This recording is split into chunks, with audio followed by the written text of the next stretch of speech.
Hello बच्चों, आज हम प्रश्न संख्या 6 करेंगे। इसमें देखिए, चित्र 8.11 में तीन वस्तु ए, बी और सी के दूरी समय ग्राफ प्रदर्शित हैं। ग्राफ का अध्ययन करके हमें निम्न प्रश्नों के उत्तर देने हैं। तो इसमें चार प्रश्न दे रखे हैं, ए, बी, सी, डी, जिनका उत्तर हम क्रमशः देखेंगे ग्राफ की सहायता से। तो बच्चे इसे ध्यान से देखिए। दूरी समय ग्राफ देखकर ये बताना है कि इन तीनों वस्तुओं में से किस वस्तु की चाल सबसे अधिक होगी। तो अब प्रश्न हमारे सामने ये है कि हम खाली ग्राफ को देखकर किस प्रकार से बता सकते हैं कि कौन सी वस्तु की चाल सबसे अधिक होगी। तो इसके लिए आपको पहले ये समझना पड़ेगा। देखो, जिस वस्तु का जो हमें ये स्लोप प्राप्त हुआ है बच्चों, हम देखेंगे कि किसका थीटा एंगल अधिक है। ठीक है, किसका टेन थीटा एंगल अधिक है। जिसका थीटा एंगल अधिक होगा उसका स्लोप भी अधिक होगा, यानी कि उसकी ढाल भी अधिक होगी। स्लोप क्या होता है? जो ढाल है या ढलान है, ठीक है, ये ढलान है, वो भी अधिक होगी। और जिसकी ढलान अधिक होगी बच्चों, उसकी स्पीड भी उतनी ही अधिक होगी। ठीक है, उसकी स्पीड भी उतनी अधिक होगी। हमने क्या देखा कि जिसका टेन थीटा एंगल जितना अधिक होगा उसकी ढलान भी उतनी अधिक होगी उस वस्तु की, जो ये स्लोप प्राप्त हुआ है, और उस वस्तु की स्पीड भी उतनी अधिक होगी। तो अब हम देखेंगे कि इन तीनों में से किसका एंगल ज़्यादा है। जिसका टेन थीटा एंगल जितना ज़्यादा होगा उसका स्लोप उतना ज़्यादा होगा और उसकी चाल भी उतनी ही अधिक होगी। तो इसको देखेंगे कैसे? ये देखो, पहले हम बी वस्तु का देख लेते हैं। बी वस्तु का स्लोप हमें ये प्राप्त हुआ है। ठीक है, चाल का स्लोप प्राप्त हुआ है ना हमें, ढलान जो प्राप्त हुई है, ये किसके बारे में जानकारी दे रही है? बी वस्तु की चाल के बारे में। तो अब हम इसका देखते हैं, ये वाला पोर्शन, ये एंगल। ठीक है, ये एंगल देखेंगे तो ये एंगल को मान लो थीटा। ठीक, अब सी, ये कोई सी वस्तु है। देखिए, ये सी वस्तु है, वस्तु सी का चाल बता रहा है, ये वस्तु सी के लिए चाल बता रहा है, ये स्लोप। तो हम इसको अब सीधा एक लाइन खींच देंगे यहाँ, और ये थीटा एंगल ले लेंगे इसका। ठीक, और इसी प्रकार से वस्तु, ये कौन सी है? ए है। ए वस्तु, जो ए वस्तु है उसकी चाल को बता रहा है ये डिस्टेंस और टाइम ग्राफ। ठीक, तो इसमें भी हम एक सीधी लाइन रेखा खींच देंगे। अब देखो, इसका थीटा एंगल ये हो जाएगा। तो अब हमें देखना है कि थीटा एंगल इन तीनों में से, इन तीनों कोणों में से कौन सा कोण सबसे अधिक है। तो हमें स्पष्ट रूप से दिखाई दे रहा है, जो बी वस्तु का जो हमें ये स्लोप प्राप्त हुआ है, ये जो ढलान प्राप्त हुई है बच्चों, इसका जो थीटा कोण है वो सबसे अधिक है। तो बी वस्तु का थीटा कोण सबसे अधिक है, तो उसकी स्लोप, ये ढलान भी सबसे अधिक होगी और उसकी स्पीड भी अधिक होगी। तो बी की सबसे अधिक हो गई। इसके पश्चात देखिए कौन सा कोण अधिक है। इसके पश्चात इन दोनों कोणों में से कौन सा है? ये आता है, इसका नंबर आता है। और ये जो स्लोप है, ये किस वस्तु के चाल के बारे में जानकारी दे रहा है? सी वस्तु की चाल के बारे में जानकारी दे रहा है। ठीक, तो यहाँ हो जाएगा आपका सी आ जाएगा। फिर सबसे कम कोण किसका है? इसका है। तो सबसे कम कोण जिसका होगा उसका ढलान भी उतनी कम होगी और उसकी स्पीड भी उतनी कम होगी। तो लास्ट में आ गया आपका याला, आ गया ए। ठीक है, तो अब प्रश्न में हमें बताना है कि इन तीनों वस्तु, जो तीन वस्तु के जो हमें ये स्लोप प्राप्त हुए हैं चाल के, इन तीनों में से किसकी चाल सबसे अधिक होगी? तो बी वस्तु की चाल सबसे अधिक होगी। तो बच्चों, ए का उत्तर हो जाएगा बी वस्तु सबसे तीव्र गति से गतिमान होगी। ठीक है बच्चों, अब इसी प्रकार से हम क्वेश्चन नंबर बी देखते हैं इसका। बच्चों, अब इसमें बी क्वेश्चन क्या कह रहा है? क्या ये तीनों किसी भी समय सड़क के एक ही बिंदु पर होंगे? तो ये जो तीन वस्तु हैं बच्चों, देखो इसको, ये जो तीन वस्तुओं की चाल के बारे में जानकारी दे रहा है ये ग्राफ हमें ये भी जानकारी दे रहा है कि कब कोई दो वस्तु आपस में मिलती हैं। ठीक है, तो हम यहाँ देखते हैं, ये जो स्लोप है ये बी का स्लोप है, और ये स्लोप जो है ये सी का स्लोप है। ये दोनों यहाँ एक दूसरे को प्रतिच्छेदित कर रहे हैं, इंटरसेक्ट कर रहे हैं, यानी कि ये दोनों यहाँ मिल रहे हैं। ठीक, इसी प्रकार से ये स्लोप किसका है? ए का है, और ये वाला स्लोप किसका है? बी वस्तु का है। तो इसी प्रकार से यहाँ बी और ए वस्तु आपस में मिल रही है। और इसी प्रकार से ये स्लोप किसका है? ए वस्तु का है। और ये वाला स्लोप किसका है? वस्तु सी की चाल के बारे में जानकारी दे रहा है। और दोनों यहाँ आपस में एक दूसरे को काट रहे हैं, यानी कि दोनों यहाँ मिल रहे हैं। तो आपने इन तीनों पॉइंटों में देखा कि कहीं भी इन ग्राफों में ऐसा कोई पॉइंट नहीं बना है जिसमें कि तीनों एक दूसरे को काट रहे हो। ठीक है, तो हम ये कह सकते हैं कि ये तीनों वस्तुएं ए बी सी किसी भी समय एक बिंदु पर नहीं मिल रही है। इसका मतलब तीनों एक दूसरे को कभी भी नहीं काटेगी, क्योंकि यदि हम इसको आगे बढ़ाएं, और इस सी वाले को भी आगे बढ़ाएं और ए वाले को भी आगे बढ़ाएं, तो हम देखेंगे कि ये आगे जाके भी एक दूसरे से दूर दूर ही होते जा रही है, पास नहीं आ रही है। तो आगे भी इसकी मिलने की संभावना नहीं है। तो इसका उत्तर हो जाएगा नहीं। ये तीनों किसी सड़क के किसी भी एक बिंदु पर नहीं मिलेंगी। अब देखो बच्चों, इसी प्रकार से हम देखते हैं इसका तीसरा सेक्शन कि तीसरा प्रश्न क्या कह रहा है। जिस समय बी ए से गुजरती है, जिस समय बी, ये वाला जो स्लोप है बच्चों, ये किस वस्तु का स्लोप है? बी वस्तु का स्लोप है। और जो ये वाला स्लोप है ये ए वस्तु का स्लोप है, ठीक है। इससे हमें पता लग जाएगा, आसानी होगी पता लगने में। तो जिस समय बी ए से गुजरती है, तो ए से कब गुजर रही है? यहाँ गुजर रही है, ठीक। बी ए से गुजरती है उस समय तक सी कितनी दूरी तय कर लेती है? जिस समय बी वाला स्लोप जो है ए से गुजरती है, वस्तु यहाँ गुजर रही है, उस समय तक सी कितनी दूरी तय कर लेती है? तो हम यहाँ से नीचे ले जाएंगे, देखो लंब गिरा देंगे एक नीचे यहाँ। तो बच्चों हमें ये पॉइंट मिला, ठीक है, ये पॉइंट मिला। ये पॉइंट क्या प्रदर्शित कर रहा है? ये पॉइंट ये बता रहा है कि जिस समय बी ने ए वस्तु को क्रॉस करा यहाँ, उस समय तक जो सी है इतनी दूरी चल चुकी थी, इतनी दूरी चल चुकी थी। तो दूरी वाला जो ग्राफ है वो किस तरफ को दिखा रहा है? वाई एक्सिस वाला साइड दिखा रहा है दूरी वाले ग्राफ को। तो हम यहाँ से वाई एक्सिस में लाइन मिला देंगे सीधे, ठीक है बच्चों। तो यहाँ मिला दिया तो हमने देखा कितने में आ रहा है, ये लगभग 8 किलोमीटर का डिस्टेंस जो है इसने ट्रेवल कर लिया। कब ट्रेवल किया इसने 8 किलोमीटर का डिस्टेंस?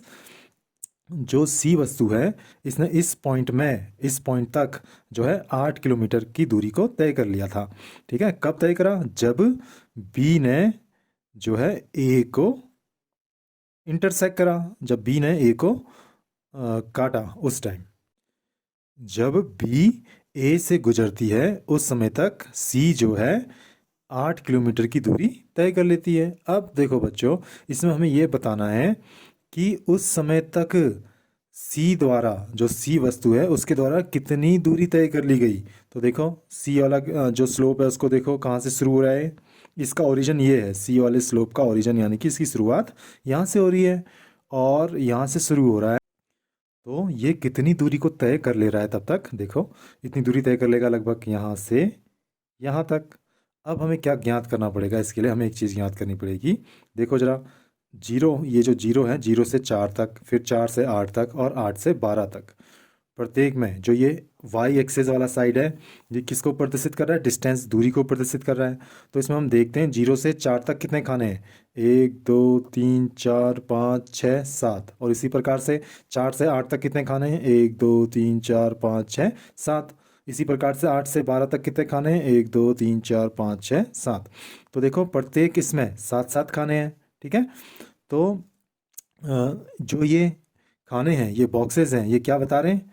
यहाँ देखो सब बच्चे, 7 बॉक्सेस, जो ये 7 बॉक्सेस हैं ये प्रदर्शित कर रहे हैं 4 किलोमीटर की दूरी को, ठीक है। 1 2 3 4 5 6 7, 7 बॉक्सेस कितनी दूरी को प्रदर्शित कर रहे हैं? 4 किलोमीटर की दूरी को प्रदर्शित कर रहे हैं। प्रत्येक 7 बॉक्सेस 4 किलोमीटर की दूरी को प्रदर्शित कर रहा है। तो आप बताओ एक बॉक्स जो है वो कितनी दूरी को प्रदर्शित करेगा? एक बॉक्स जो है वो करेगा 4/7 किलोमीटर की दूरी को प्रदर्शित करेगा। तो यदि हम यहाँ से यहाँ तक, जो कि सी वाली वस्तु की जो है सी वाली वस्तु द्वारा तय की गई दूरी है ना, यहाँ से यहाँ तक, तो यहाँ से यहाँ तक कितने बॉक्स हैं को गिन लें तो हमें पता लग जाएगा कि इसने यहाँ से यहाँ तक कितनी दूरी को तय करा है, ठीक है। क्योंकि हमने एक बॉक्स में निकाल दी कि एक बॉक्स में वो कितनी दूरी का तय करता है? 4/7 किलोमीटर की दूरी तय करता है। तो यहाँ से यहाँ तक कितने बॉक्स हैं वो निकाल लेंगे तो हम दूरी आराम से निकाल सकते हैं। तो बॉक्स गिनो, 1 2 3 4 5 6 7 8 9 10। तो 8 किलोमीटर तक कितने बॉक्सेस आ रहे हैं? 10 बॉक्सेस आ रहे हैं। तो एक बॉक्स में 4/7 किलोमीटर की दूरी का तय करता है। तो 10 बॉक्सेस को यदि हम गुणा कर दें जितना कि वो एक बॉक्स में दूरी को तय करता है, तो हमें पता लग जाएगा कि 10 बॉक्सेस यानी कि 10 खाने में उसने कितनी दूरी तय करी। तो कितना आ जाएगा बच्चे? 40/7 आ जाएगा। अब इसको भागा दो, आप भागा देना आपको आता ही है, ठीक है।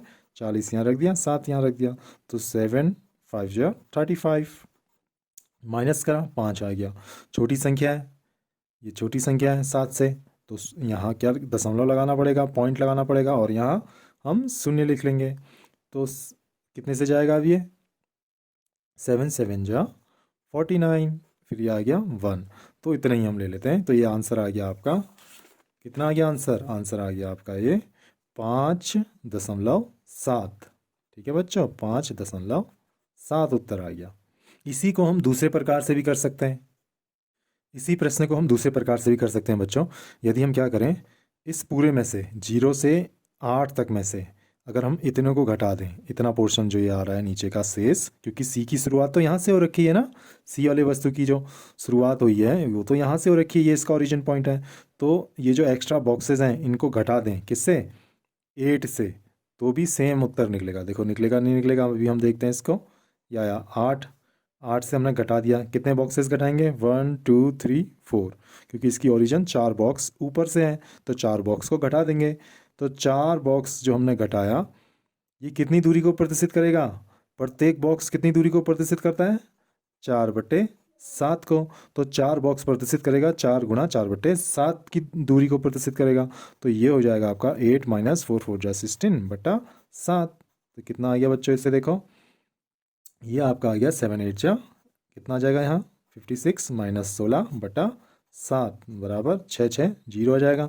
5 में से 1 घटाया, 4/7, तो यही आ गया ना बच्चों, 40/7। तो 40/7 भागा दे के आ जाएगा 5.7 किलोमीटर। तो चाहे इस मेथड से कर लो, चाहे इस मेथड से कर लो, आंसर आपका सेम ही आएगा। ठीक है, 5.7 किलोमीटर। तो बच्चों इसी प्रकार से अब हम डी देखते हैं। जिस समय बी सी से गुजरती है, सी वाली कौन सी लाइन है बच्चों, ये है। जिस समय बी सी से गुजरती है, तो जिस समय बी सी से गुजर रही है, लगभग यहाँ, ठीक है, यहाँ गुजरती है, इसे यहाँ से काटती है, तो गुजरती है, उस समय तक यह कितनी दूरी तय कर लेती है। उस समय तक यह मतलब बी, उस समय तक बी द्वारा कितनी दूरी तय कर ली जाती है। तो ग्राफ में हमने वाई एक्सेस में क्या ले रखी, दूरी ले रखी है। तो हम इसको यहाँ बढ़ा देंगे, इस लाइन को यहाँ बढ़ा देंगे, तो हमें पता लग जाएगा कि लगभग इसने कितनी दूरी तय कर ली, इतनी दूरी तय कर ली, ये यहाँ होगी। ठीक है, तो यहाँ हमें क्या ज्ञात करना है, इसका ओरिजिन कहाँ है, जो बी वाली जो स्लोप है, बी वाली वस्तु का जो स्लोप है उसका ओरिजिन ये है, यहाँ से इसकी उत्पत्ति हुई है। ठीक है, तो इसके द्वारा हमें इतना निकालना पड़ेगा कि इतना दूरी इसने तय कर ली है, इतनी दूरी इसने तय कर ली है यहाँ से यहाँ तक। तो इसको भी हम कैसे निकालेंगे, हमें पता है कि एक बॉक्स में वो कितनी दूरी तय करता है, हमने अभी निकाला था। एक बॉक्स में वो कितनी दूरी तय करता है, 4/7 दूरी तय करता है। तो हम यहाँ गिन लेते हैं कि यहाँ से यहाँ तक कितने बॉक्सेस हो रहे हैं। ठीक, तो 1 2 3 4 5 6 7 8 9, तो 9 बॉक्सेस हो रहे हैं। तो यहाँ हो जाएगा बी द्वारा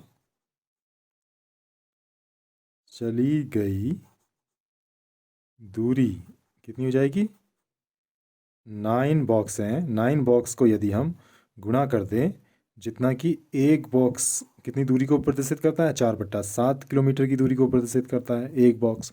तो 9 बॉक्स कितनी दूरी को प्रदर्शित करेगा, 4/7 से गुणा कर दें, जो कि एक बॉक्स करता है, उससे गुणा कर दें 9 को, तो हमें पता लग जाएगा कि 9 बॉक्स में वो कितनी दूरी चल लेगा।